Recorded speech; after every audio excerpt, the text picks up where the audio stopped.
we will discuss the important topic of this chapter, that is organization structure. You know very well, organizing is a process whereas the organization is a result.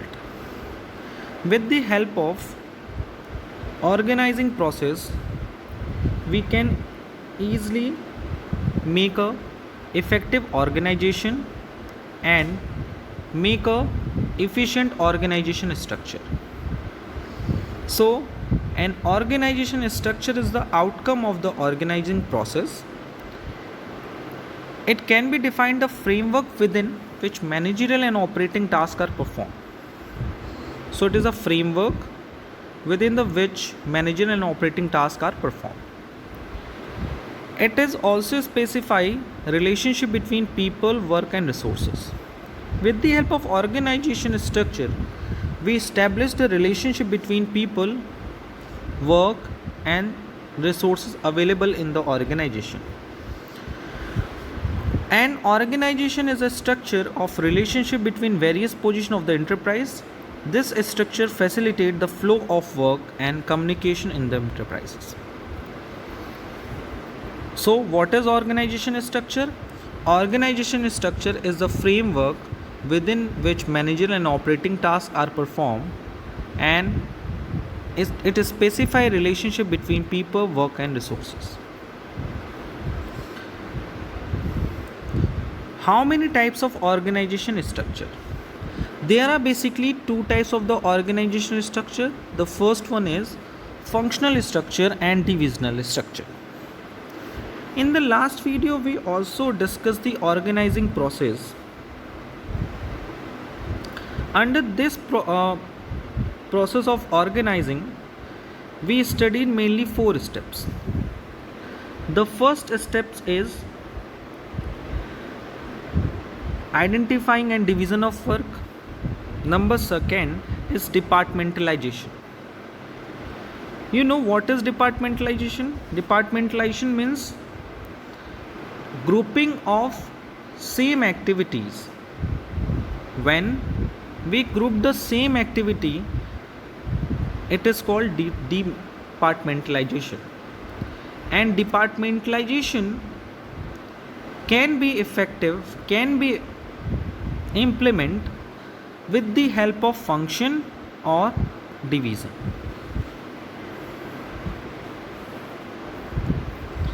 So organizational structure is mainly a part of the step 2 of organizing process, that is departmentalization. When we talking about the departmentalization, there are basically 2 bases for the departmentalization. The first basis is departmentalization is on the basis of the function, and second on the basis of the division. Now let's discuss what is functional structure and what is divisional structure. Functional structure means departmentalizations or making a department on the basis of function, whereas a divisional structure means making a department or departmentalization on the basis of division. So this topic is mainly related to the second step of the organizing process, that is departmentalization. What is functional organization or departmentalization on the basis of function? Let us start. An organization structure in which departments are created on the basis of different functions performed in the organization is called functional structure. All the departments in such organization report to a coordinating head, that is a manufacturing concern is divided into 4 departments: production, sales, purchase and finance. So what is functional structure? जब कोई भी organisation के different department जो create किए जाते हैं, वो किस बेसिस पे किए जाते हैं? उनके फंक्शन के अकॉर्डिंग किए जाते हैं, उसे हम लोग फंक्शनल स्ट्रक्चर कहते हैं. जैसे कोई एक मैन्युफैक्चरिंग कंसर्न है. मैन्युफैक्चरिंग कंसर्न का मतलब एक ऐसा ऑर्गेनाइजेशन जिसका काम होता है सामान बनाना और फिर उसको बेचना और उससे प्रॉफिट अर्न करना. तो सामान बनाने के लिए उससे पहले रॉ मटेरियल्स चाहिए, सो उसके लिए परचेज डिपार्टमेंट की ज़रूरत है। फिर रॉ मटेरियल से उसे क्या चाहिए, फिनिश प्रोडक्ट बनाना है, सो उसे किसकी ज़रूरत है, प्रोडक्शन डिपार्टमेंट की ज़रूरत है।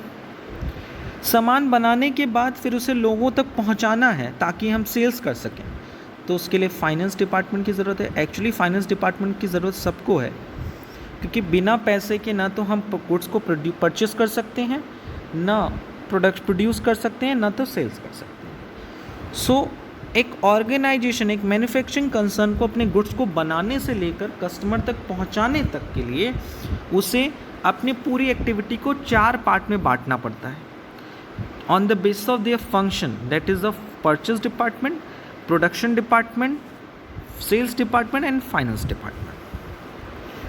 So I hope you can easily understand what is functional structure. When organizational structure is divided or the departments are created on the basis of different function performed in the organization.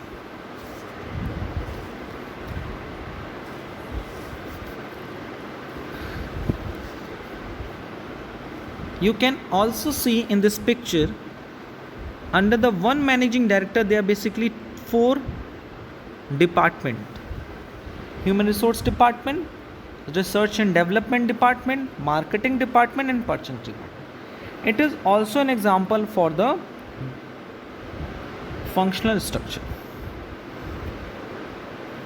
So I hope you can easily understand how company or firm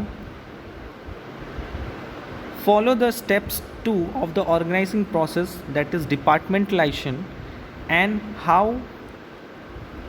organization can create their department on the basis of function.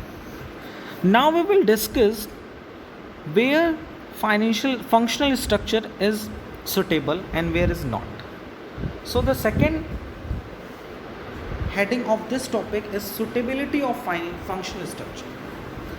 It is most suitable when the size of organization is large, yes, generally with the single product or a small number of similar products. Number second, has diversified activity, and number third, operation require a higher degree of specialization. So company कहाँ कहाँ functional structure को adopt करती है? Company adopt करती है जहाँ पे organisation काफ़ी बड़ा और सिंगल प्रोडक्ट में काम कर रहा हो, या फिर उसके सिमिलर प्रोडक्ट हो, 4-5 प्रोडक्ट हो लेकिन वो सिमिलर हो। जैसे मैं एक छोटा सा एग्जांपल देता हूँ कि एक ऑर्गेनाइजेशन है, उसका साइज़ बहुत बड़ा है, वो एक ही प्रोडक्ट में डिस्कस करता है, या फिर आप उसके प्रोडक्ट को देखिए तो उसके प्रोडक्ट में प्रोडक्ट सेम है लेकिन वो उसका थोड़ा सा नेचर अलग अलग है। जैसे अगर हल्दीराम को ही देख लीजिए, उसका ऑर्गेनाइजेशन कितना बड़ा है, उसका एक ही प्रोडक्ट आता है, वो किस में डील करता है जनरली, वो जनरली डिपेंड करता है नमकीन के लिए, ठीक है, और नमकीन में डिफरेंट वेराइटीज़ ऑफ द नमकीन होती हैं, कुछ मूंग की नमकीन होती है, कुछ बादाम की नमकीन होती है, कुछ मिक्सचर्स होते हैं, कुछ काजू होते हैं, होता है कि नहीं होता? तो वहाँ पे हम किस स्ट्रक्चर की बात करते हैं? फंक्शनल स्ट्रक्चर की बात करते हैं। एंड डाइवर्सिफाइड एक्टिविटी, यानी वो अपनी एक्टिविटी को डाइवर्सिफाई करना चाहता है अगर कोई ऑर्गेनाइजेशन, तो उसके लिए फंक्शनल स्ट्रक्चर बहुत अच्छा है, यानी वो अपने एक्टिविटीज़ को बांटना चाहते हैं तब तो बढ़िया ही है। Operations required a high degree of specialization. When any organization needs high degree of specialization in the operation, यानी वो अपनी एक्टिविटी में ये चाहता है कि स्पेशलाइजेशन हो, तो उसके लिए वो क्या करेगा? प्रोडक्शन मैनेजर अलग रखेगा, सेल्स मैनेजर अलग रखेगा, परचेज मैनेजर अलग रखेगा, फाइनेंस मैनेजर अलग रखेगा। Okay, next one is the advantage of financial structure. We discussed the all above headings and the description given under the functional structure. Few advantages are as follows. The first one is specialization. Number second, control and coordination, increase efficiency and profit, minimum duplication of efforts, economies of scale, lower cost, training of employees easier, encourage all function get due attention. सो हमने जितने भी advantage बताए उन सबको एक एक करके समझा जाए. जैसे अगर हम फंक्शनल स्ट्रक्चर की बात करते हैं तो we are focusing on the specific function कि प्रोडक्शन फंक्शन अलग है, परचेज फंक्शन अलग है, सेल्स फंक्शन अलग है, फाइनेंस फंक्शन अलग है. सो इन सारे फंक्शन को कंप्लीट करने के लिए हम स्पेशलिस्ट बंदे को लगाएंगे, उसी बंदे को लगाएंगे जिसको उस फंक्शन के एक्सपीरियंस हो, नॉलेज हो, उसके पास स्किल हो. तो ऑटोमेटिक उस फंक्शनल स्ट्रक्चर के हेल्प से हमारे ऑर्गेनाइजेशनल में स्पेशलाइजेशन वर्ड्स ऐड हो जाएगा. Promote control and coordination. With the help of functional organization we also create the control and coordination. Why? Because जब किसी भी ऑर्गेनाइजेशन में डिवीज़न ऑफ वर्क नहीं रहेगा तो क्या हम एक के साथ दूसरे का कोऑर्डिनेशन इस्टेब्लिश कर सकते हैं? नहीं कर सकते सर. क्या हम सब पे एक साथ कंट्रोल इस्टेब्लिश कर सकते हैं? नहीं. लेकिन वही अगर हम लोगों को बांट दें, अलग अलग कर दें, डिवीज़न कर दें on the base of their function, तो यहाँ 4 ग्रुप बन जाएंगे. चारों ग्रुप को अलग अलग कंट्रोल करना ज़्यादा इजी होगा एज़ कम्पेयर टू द चारों लोगों को एक साथ कंट्रोल करना. So with the help of functional organization control easily applicable होता है, अलग अलग हम लोगों को कंट्रोल कर सकते हैं और सबके बीच में कोऑर्डिनेशन भी ला सकते हैं. Coordination is a very important function of management, क्योंकि किसी भी ऑर्गेनाइजेशन में अगर कोऑर्डिनेशन नहीं है, अगर सेल्स डिपार्टमेंट का कोऑर्डिनेशन परचेज से नहीं है, परचेज का प्रोडक्शन से नहीं है, प्रोडक्शन का फाइनेंस से नहीं है, तो कभी भी कोई भी काम अपने आपके बिजनेस में अच्छे ढंग से नहीं हो सकता. And next one, it leads to increase efficiency and profit. Efficiency means अगर हम सब काम को डिवीज़न कर दें, एंड ये फंडा तो ऑलरेडी हेनरी फ्यूल ने भी दिया है अपने principle of management, division of work on the basis of their nature. तो जाहिर सी बात है कि हम क्या करेंगे, completing the task on time as well as the minimum wastage of the resources.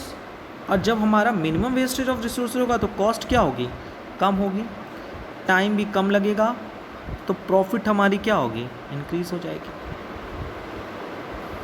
Next one, minimum duplication of efforts. Because functional organization में तो मैंने सारी एक्टिविटी को फंक्शन के अकॉर्डिंग बांट ही दिया है, तो इस बात के चांसेस भी काफ़ी कम हो जाएंगे कि कोई बंदा एक काम बार बार करे या 4 लोग एक ही काम को करें. ऐसा तो होगा नहीं. सबको काम अपना मिला हुआ है, सबको अपना वर्क मिला हुआ है, सब अपने अपने वर्क को करेंगे. अगर डिवीज़न ऑफ वर्क नहीं होता है तो हो सकता है कि 4 लोग एक ही काम करेंगे. अगर मैंने बांट दिया कि प्रोडक्शन मैनेजर को प्रोडक्शन से रिलेटेड एक्टिविटी करनी है, सेल्स मैनेजर को सेल्स से रिलेटेड एक्टिविटी करनी है, तो क्या कोई प्रोडक्शन डिपार्टमेंट का कोई बंदा जाके सेल्स डिपार्टमेंट का काम करेगा? नहीं. तो वहाँ डुप्लीकेशन ऑफ एफर्ट्स नहीं होगी, ना डिसबैलेंस भी नहीं होगा, क्योंकि हर ऑर्गेनाइजेशन पे हमारा ध्यान इक्वली है. और नेक्स्ट पॉइंट में देखिए, ट्रेनिंग ऑफ एम्प्लॉयज़. हम जब भी किसी ऑर्गेनाइजेशन में फंक्शनल स्ट्रक्चर होता है तो हम वहाँ के एम्प्लॉयज़ को ईजिली ट्रेन कर सकते हैं. कहोगे कैसे ट्रेन कर सकते हैं सर? देखो जी, 4 लोग हैं, ये सेल्स डिपार्टमेंट के हैं, ये परचेज डिपार्टमेंट के, फाइनेंस डिपार्टमेंट के, ये प्रोडक्शन डिपार्टमेंट. ओके, अगर इन बंदे को मुझे ट्रेनिंग देना है तो मैं सिर्फ किस में देना होगा, सेल्स की एक्टिविटी में देना होगा इनको ट्रेनिंग, क्योंकि ये बंदा कहाँ का है, ये this employee is related to the sales department. तो जब हम इनको ट्रेनिंग देंगे तो क्या सारी चीज़ों की ट्रेनिंग देंगे? नहीं सर, ये सेल्स रेडर्स को सेल्स की ट्रेनिंग देंगे. इस बंदे को किसकी ट्रेनिंग देंगे? प्रोडक्शन की. इस बंदे को किसकी देंगे? परचेस की. इस बंदे को किसको देंगे? फाइनेंस से रिलेटेड ट्रेनिंग देंगे. तो ट्रेनिंग देना इजी हो गया कि नहीं हो गया? अगर एक ही बंदे को हम चारों चीज़ों की ट्रेनिंग दें तो क्या वो इनपुट ले पाएगा? नहीं सर, वो तो गुस्सा आ जाएगा, ना वो किसी एक एक्टिविटी को अच्छे से सीख पाएगा। और with the help of functional organization we also focus on all the function at all with equal values, यानी हम हर फंक्शन को एक साथ वैल्यू देते हैं और सबको एक साथ परफॉर्म करने के लिए कैपेबल होते हैं, मिक्सचर नहीं होता है। ओके, ये तो हो गया उसकी suitability and advantage, but there are some limitation of the functional structure. कहीं कहीं ऐसा होता है कि फंक्शनल स्ट्रक्चर एप्लीकेबल नहीं हो पाता है और उसकी कुछ डिसएडवांटेज हैं। So the functional structure suffers from the following disadvantage. The first one, work is assigned as per the specialization. Due to this, specialists working in different department may not be able to see the perspective of the organization as a whole. It becomes difficult to hold a particular department responsible for any problem. When organization grows, a structure of department becomes complicated and creates problem in coordination. Conflict often arises when the interest of two or more departments are not compatible. And number fifth, there is a lack of flexibility as people may develop a narrow perspective and may not appreciate any other point of view.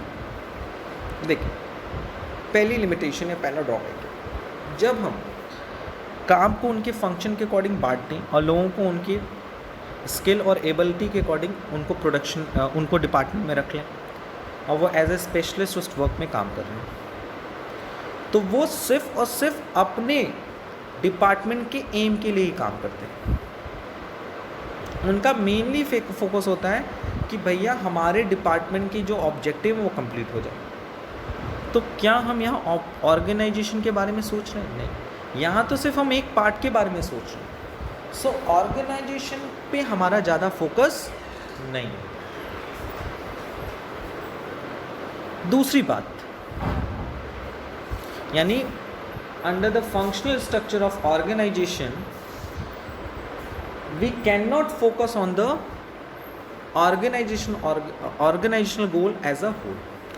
The second, अगर business में कोई problem आती है या मान लीजिए किसी साल फर्म को लॉस हो गया, तो वो ये कैसे कहेगा कि ये प्रॉब्लम जो है इस पर्टिकुलर डिपार्टमेंट के कारण हो रही है। मान लीजिए किसी ऑर्गेनाइजेशन को लॉस हो गया, ठीक है, तो हम ये कैसे रिस्पॉन्सिबिलिटी डिसाइड करेंगे कि इस प्रॉब्लम की वजह कौन है, इस लॉस की वजह कौन सा डिपार्टमेंट है, सेल्स डिपार्टमेंट है कि फाइनेंस डिपार्टमेंट है, प्रोडक्शन डिपार्टमेंट है कि परचेस डिपार्टमेंट है। So we can not be easily find out who is the responsible for the loss of the organization. The third limitation, when organization grows, a structure of department becomes complicated and creates problems in coordination. देखिए, जब organisation medium level का रहता है, low level का रहता है, तो वहाँ फंक्शनल ऑर्गेनाइजेशन प्रॉफिटेबल रहता है। लेकिन जब ऑर्गेनाइजेशन बहुत बड़ा हो जाए या उसके प्रोडक्ट्स, नंबर ऑफ प्रोडक्ट्स बढ़ जाएं, तो उस सिचुएशन में फंक्शनल ऑर्गेनाइजेशन जो होता है, स्ट्रक्चर जो होता है, वो एप्लीकेबल नहीं हो पाता है, क्योंकि एक डिपार्टमेंट को कई तरह के प्रोडक्ट्स प्रोड्यूस करने पड़ते हैं, परचेस डिपार्टमेंट को कई प्रोडक्ट्स से रिलेटेड रॉ मटेरियल्स खरीदने पड़ते हैं, एज वेल एज एक सेल्स डिपार्टमेंट को कई तरह के प्रोडक्ट्स मार्केट में सेल भी करने होते हैं। सो इस सिचुएशन में फंक्शनल स्ट्रक्चर ऑर्गेनाइजेशन के लिए प्रॉफिटेबल नहीं होता है। उसी तरह से कॉन्फ्लिक्ट भी अराइज होते हैं, क्योंकि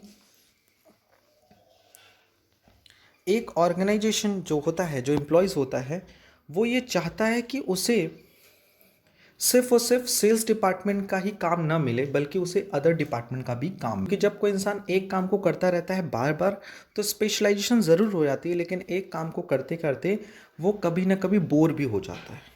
सो फंक्शनल ऑर्गेनाइजेशन में फ्लेक्सिबिलिटी भी होनी बहुत ज़रूरी होती है, और फंक्शनल ऑर्गेनाइजेशन स्ट्रक्चर में फ्लेक्सिबिलिटी का नेचर काफ़ी कम होता है। So we discuss the functional structure of the organization where the organization creates their department on the basis of the function, Okay, now we will move to the second type of organizational structure, that is divisional structure. An organizational structure in which various departments are created on the basis of product, territory or region is called divisional structure. यानी जब किसी organisation को हम उनके product के according, उनके reason, territory के basis पे बांट देते हैं. जैसे यू नो कि एक बड़ा सा ऑर्गेनाइजेशन जो पूरे इंडिया में वर्क करता है, तो उसके लिए मैंने उसको टेरिटरी के अकॉर्डिंग या रीजन के अकॉर्डिंग बांट दिया कि this department is related to the south, this department related to the north, east, west. Okay, इस तरह से मैंने उनको क्या कर दिया, डिपार्टमेंट को क्रिएट कर दिया. या फिर जब कोई ऑर्गेनाइजेशन मल्टी प्रोडक्ट में में बिजनेस करता है, तो उस केसेस में हम उनके प्रोडक्ट्स के अकॉर्डिंग बांट देते हैं. जैसे एक कंपनी जो है वो मेडिसिन के बिजनेस में भी प्रोडक्ट बनाती है, एज वेल एज वो ग्रोसरी प्रोडक्ट्स भी बनाती है, एज वेल एज वो इलेक्ट्रॉनिक प्रोडक्ट्स भी बनाती है. तो इस केसेस में हम उनका डिवाइडेशन, उनका डिपार्टमेंटलाइजेशन उनके प्रोडक्ट्स के अकॉर्डिंग करते हैं. So under the divisional structure each unit has divisional manager who is responsible for the performance and has the authority over their division. Each division is further divided into functional unit like production, sales and etc. The divisional head is closely responsible for the profit and loss of their division. और जो organisation होता है ना, वो पूरा profit and loss उस division manager के ऊपर ही डिसाइड करता है. अगर उस डिवीज़न में अगर प्रॉफिट होता है तो उस डिवीज़न मैनेजर को अप्रिशिएट किया जाता है, अगर लॉस होता है तो उसके लिए उसको रिस्पॉन्सिबल भी ठहराया जाता है. You can easily understand the concept of divisional organisation. Suppose a company has a 4 division. A company deals in the 4 products like cosmetic, garments, footwear, skin care and medicine. So उसके लिए वो क्या करेगा, पहले अपने ऑर्गेनाइजेशन को on the basis of product divide करेगा. तो ये उसके हो जाएंगे division. Division 1, division 2, division 3, division 4 and division 5. And thereafter further they classify their products and their division furtherly classified on the basis of their function like human resource, marketing, research and development and purchasing. So divisional structure is the advanced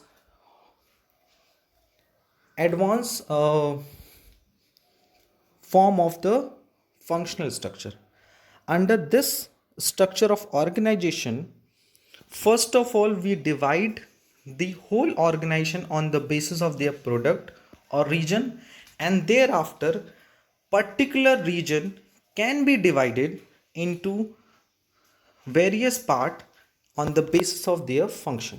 जैसे कि cosmetic division है तो cosmetic division का एक head होगा. वो cosmetic division क्या करेगा, फिर कॉस्मेटिक डिवीज़न को, कॉस्मेटिक पार्ट को उनके फंक्शन के अकॉर्डिंग डिवाइड करेगा. जैसे कॉस्मेटिक को परचेस कौन करेगा, प्रोडक्ट प्रोड्यूस कौन करेगा, उसकी सेल्स कौन करेगा, उसका फाइनेंस का रिकॉर्ड कौन रखेगा.